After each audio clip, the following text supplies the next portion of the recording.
Tollywood sensational producer Bandla Ganesh గురించి ప్రత్యేకంగా పరిచయం చేయాల్సిన అవసరమే లేదు. సంచలనాలకు కేర్ ఆఫ్ అడ్రస్ గా ఉంటారాయన. గత కొంతకాలంగా వరుసగా వార్తల్లో నిలుస్తున్నారు. కమెడియన్ గా సినిమాల్లోకి ఎంట్రీ ఇచ్చి ఆ తర్వాత నిర్మాతగా మారిపోయారు. నిత్యం సోషల్ మీడియాలో యాక్టివ్ గా ఉండే ఈయన సినిమాలకు సంబంధించిన విషయాలే కాకుండా రాజకీయాలకు సంబంధించిన అంశాలపై కూడా స్పందిస్తుంటారు. అంతేకాకుండా తన వివాదాస్పద ప్రకటనలతో ఎప్పుడూ సోషల్ మీడియాలో ట్రెండ్ అవుతుంటారు బండ్ల గణేష్. తాజాగా మరో ఆసక్తికర ట్వీట్ చేసి వివాదంలో నిలిచారు. ఈ ట్వీట్ ఎవరిని ఉద్దేశించి పెట్టారో తెలియదు, కానీ పోస్ట్ చేసిన క్షణాల్లోనే వైరల్గా మారింది. గెలిచిన వానికి ఓటమి తప్పదు, ఓడిన వానికి గెలవక తప్పదు, అనివార్యమైన ఇట్టి విషయమై సోకింప తగదు అంటూ రాసుకొచ్చారు బండ్ల గణేష్. దీంతో ఆయన టార్గెట్ చేసింది ఎవరిని అన్నది చర్చనీయాంశంగా మారింది.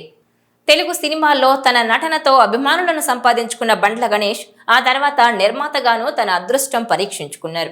టాలీవుడ్లో మంచి బ్లాక్ బస్టర్ సినిమాలను చిత్రీకరించారు. ముఖ్యంగా బండ్ల గణేష్ పవన్ కళ్యాణ్ కు వీర భక్తుడనే విషయం అందరికీ తెలిసిందే. ఆయన్ను దేవుడితో పోలుస్తాడు. తన అభిమాన హీరో పవన్ సినిమాలను ప్రొడ్యూస్ చేసిన బండ్ల బాగా లాభపడ్డారని చెప్తారు. పవన్ కళ్యాణ్ నటించిన తీన్మార్, గబ్బర్ సింగ్ సినిమాలకు బండ్ల గణేష్ నిర్మాతగా వ్యవహరించారు. ముఖ్యంగా గబ్బర్ సింగ్ సినిమాతోనే బండ్ల గణేష్ ఇండస్ట్రీలో నిర్మాతగా నిలదొక్కున్నారని చెప్తారు. ఇక రాజకీయాల్లోనూ పవన్ కు గట్టి మద్దతుదారుగా నిలిచే బండ్ల గణేష్ ప్రస్తుతం తెలంగాణలో కాంగ్రెస్ నాయకుడిగా ఉన్నారు.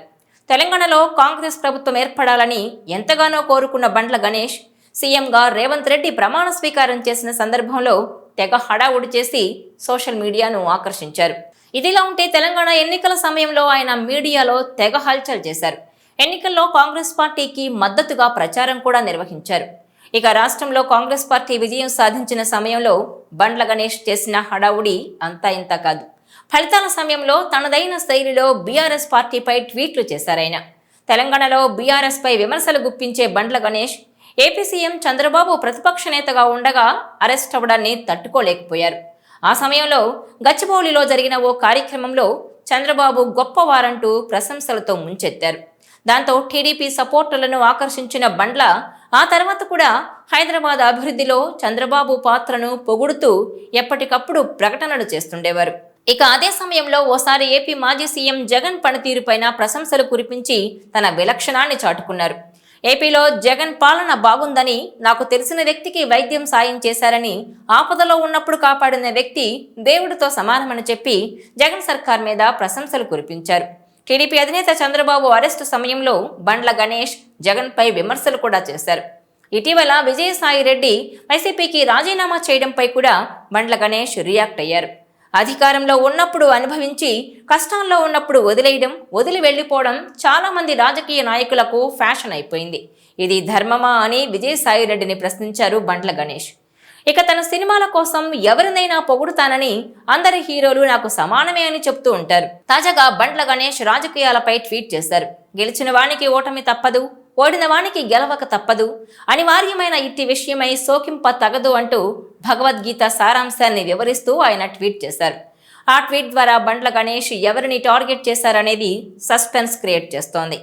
అయితే తెలంగాణ అసెంబ్లీ ఎన్నికల్లో కేసీఆర్, ఏపీ ఎన్నికల్లో జగన్ ఓడిపోయారు కాబట్టి మళ్లీ వాళ్ళు విజయం సాధిస్తారని బండ్ల గణేష్ ట్వీట్ సారాంశమా అన్న చర్చ కూడా నడుస్తోంది. అయితే బండ్ల గణేష్ ప్రస్తుతం కాంగ్రెస్ పార్టీలోనే కొనసాగుతున్నారు. కాంగ్రెస్ పార్టీలో ఉండి ఇలాంటి కామెంట్స్ చేయరు కదా, మరి ఎవరిని ఉద్దేశించి బండ్ల గణేష్ ఇలాంటి వ్యాఖ్యలు చేసి ఉంటారా అన్న అంశంపై మాత్రం చర్చ జరుగుతోంది.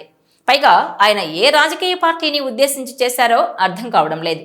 బండ్ల గణేష్ ప్రస్తుతం కాంగ్రెస్ పార్టీలో కొనసాగుతున్నారు కాబట్టి ఆయన ఆ పార్టీ ఓడిపోవాలని అనుకోరు. పైగా ఆ పార్టీ సుదీర్ఘకాలం తెలంగాణను పాలించాలని కోరుకుంటున్నారు.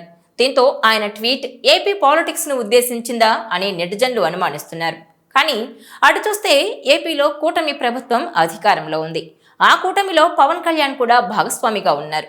పవన్ కళ్యాణ్ అంటే బండ్ల గణేష్ కు ఎంతో అభిమానం కాబట్టి ఏపీలో కూటమి ప్రభుత్వాన్ని కూడా టార్గెట్ చేయరనే అభిప్రాయం కూడా వ్యక్తమవుతోంది. మరి ఎవరిని ఉద్దేశించి ఆ ట్వీట్ చేశారో గానీ అందరినీ సస్పెన్స్ లో ఉంచిన బండ్ల ఎవరిని ఉద్దేశించి ఆ ట్వీట్ చేశారా అంటూ అనుమానాలు వ్యక్తం చేస్తున్నారు. ఏది ఏమైనా ఈ సస్పెన్స్ పై బండ్ల గణేష్ మాత్రమే క్లారిటీ ఇవ్వాల్సి ఉంటుందని అంటున్నారు. ఇక ఇదిలా ఉంటే Vishwak Sen latest movie Laila pre release event లో నటుడు 30 ఇయర్స్ ఇండస్ట్రీ పృథ్వీ చేసిన కామెంట్స్ తీవ్ర దుమారమే రేపాయి. ఇక ఈ ఇష్యూ పైన స్పందించాడు బండ్ల గణేష్. రాజకీయం, సినిమా రంగాలను ఒకటిగా చూడకూడదు. రాజకీయాల్లో ఉంటూ సినిమాలు చేసే నటీనటులు సినిమా వేదికలపై రాజకీయాలు చేయకూడదు. ఇలాంటి వారి విషయంలో నిర్మాతలు జాగ్రత్త వహించాలి. నటించిన వారి నోటి దూలతో సినిమాలకు ఇబ్బందులు రావడం బాధాకరమన్నారు.